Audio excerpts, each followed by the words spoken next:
여러분 반갑습니다. 오늘 같이 보실 하나님의 말씀은 마태복음 5장 9절입니다. 화평하게 하는 자는 복이 있나니 그들이 하나님의 아들이라 일컬음을 받을 것이미요. 아멘.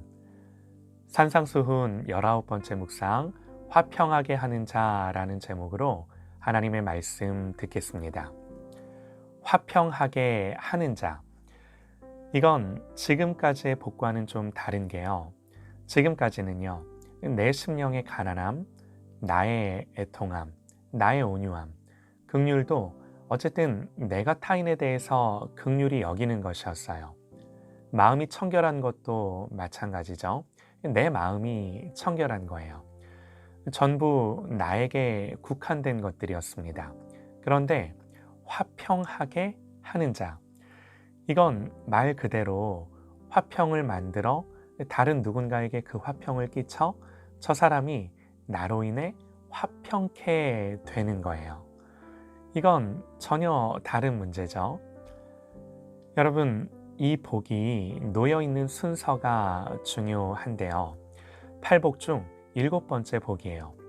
그러니까 지금까지의 복을 다 말씀하시고 나서 특별히 마음이 청결한 자가 하나님을 보게 될 것이다 말씀하신 후에 이 화평하게 하는 복을 말씀하신 겁니다. 그렇다라는 건 무슨 말인가요? 하나님의 영광을 본 자, 하나님을 본 자는 누구보다 그 마음에 기쁨과 평강이 충만한 자입니다. 여러분, 은혜 받았던 때를 한번 떠올려 보시죠. 하나님 저에게 한참 은혜를 주실 때 그전까지와는 전혀 다르게 부를 수 있었던 찬송이 있었는데요. 예수로 나의 구주 삼고 라는 찬송가예요. 그 가사가 예수로 나의 구주 삼고 성령과 피로써 거듭나니, 그렇게 거듭나니 이 세상에서 내 영혼이 하늘의 영광 누리도다. 온전히 주께 맡긴 내 영, 사랑의 음성을 듣는 중에 천사들 왕래하는 것과 하늘의 영광 보리로다. 3절이요.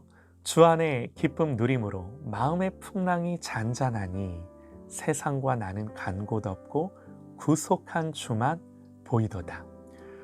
정말 그래요. 하늘의 영광 누리도다. 하늘의 영광 보리로다. 구속한 주만 보이도다. 이게 하나님을 보는 거예요. 이때 이 고백과 찬송을 정말로 부를 수 있는 사람의 내면이 어떠했겠습니까? 그야말로 기쁨과 평강으로 가득 차지 않았을까요? 예수님은 청결한 마음으로 이렇게 하나님의 영광을 보게 되는 복을 말씀하신 후에 비로소 화평하게 하는 복을 말씀하신 거죠. 여러분, 한 사람의 내면의 세계와 그의 실제적인 삶은 분리될 수 없습니다. 화평하게 하는 자는 어떤 사람이겠습니까? 가난한 심령으로 주님께 나아가 천국을 누리는 사람입니다. 애통함으로 주님의 위로를 경험한 사람이에요. 의에 줄이고 목말라 주님이 배불리우신 사람이에요. 마음이 온유하고 청결함으로 하나님을 본 사람이에요. 빛은 빛을 비추기 때문에 빛이 되어가는 것이 아니라 원래 빛이기 때문에 빛나는 거예요. 소금이 무엇을 함으로 소금이 되는 것이 아니라 원래 소금이 그러하기 때문에 맛을 내는 거죠. 천국 백성은, 하나님의 백성은 행위에서 존재가 만들어지는 것이 아니라 존재에서 행위가 나오는 사람들인 거예요. 사랑하는 여러분, 우리의 싸움은 행위에 있지 않고 존재에 있는 줄 믿습니다. 우리가 뭘 어떻게 해야 우리의 가정을, 우리의 일터를, 우리가 있는 그 모든 곳을 화평하게 할까요? 우리가 어떻게 하면 화평하게 하는 자가 될까를 생각하기 전에 여러분, 우리는요, 먼저 예수님이 이 땅에 어떤 분으로 오셨는지를 한번 생각해 봤으면 좋겠는데요. 성령님을 통해 예수님을 잉태했던 마리아, 어린 소녀였죠. 얼마나 두렵고 무서웠겠습니까? 그런데 천사가 수태고지를 하기 위해 어린 마리아를 찾아와 전했던 첫 마디가 뭐였는가? 마리아를 향하여 천사가 이렇게 말합니다. 은혜를 받은 자여 평안할지어다. 은혜와 평강을 전합니다. 평안을 전해요. 또 예수님 나셨을 때 당시 목자들에게 천사들이 나타나서 지극히 높은 곳에서는 하나님께 영광이요, 땅에서는 하나님이 기뻐하신 사람들 중에 평화로다. 평화를 선언하죠. 또 시므온이 아기 예수님을 보고 했던 말이 뭔지 아시나요? 주제여, 이제는 말씀하신 대로 종을 평안히 놓아주시는도다.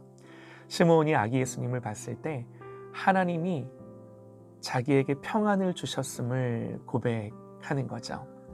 이처럼 성경은 주님이 오신 것이 믿는 자들에게 은혜와 평강, 기쁨과 평안이었음을 증언합니다.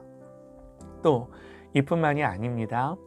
주님이 십자가에서 죽으시기 전 근심하는 제자들을 향해서 여러분, 예수님 뭐라고 말씀을 하셨나요? 평안을 너희에게 끼치노니 곧 나의 평안을 너희에게 주노라. 내가 너희에게 주는 것은 세상이 주는 것과 같지 아니하니라. 너희는 마음에 근심하지도 말고 두려워하지도 말라. 다른 것이 아니라 평안을 전하셨어요. 예수님 평안을 전하셨어요. 그리고 부활하신 예수님이 다시 제자들을 찾아오셨을 때도 주님의 입에서, 그 제자들을 보시면서 주님의 입에서 나온 첫 마디 말이 뭐였습니까? 이날 곧 안식 후 첫날 저녁 때에 제자들이 유대인들을 두려워하여 모인 곳의 문들을 닫았더니 예수께서 오사 가운데 서서 이르시되 너희에게 평강이 있을지어다. 평안을 전하시죠. 사람들은 평강이 우리의 내면에서부터 생기는 거라고 생각을 합니다. 적극적인 사고를 하고 마인드 컨트롤을 하고 마음의 수련을 하면 생긴다라고 착각을 합니다. 이런 것들이 도움이 전혀 안 된다고 말할 수는 없겠죠. 마음에 어느 정도 도움을 줍니다. 그러나 우리의 영혼을 변화시키지는 못합니다. 인간은요, 절대로 그럴 수 있는 존재가 아니에요. 모르겠어요. 사람들에게는 그럴듯하게 보여질 수 있을지 모르나 절대자이신 하나님 앞에서는 그럴 수 없어요. 오직 찬송가 가사처럼 예수로 나의 구주 삼고 성령과 피로써 거듭나니 이 세상에서 내 영혼이 하늘의 영광 누리도다. 성령과 피로 거듭나야 되는 줄 믿습니다. 성경은 이 평강이 너희 안에서 저절로 생기는 것이 아니라 밖에서부터 주어지는 것이라고 말씀을 합니다. 오직 그리스도께서 우리를 위해 하신 일로 인해 은혜와 평강이 임하는 거라고 말씀을 합니다. 예수님 말씀하세요. 요한복음에요, 명절 끝날 곧 큰 날에 예수께서 서서 외쳐 이르시되 누구든지 목마르거든 내게로 와서 마시라.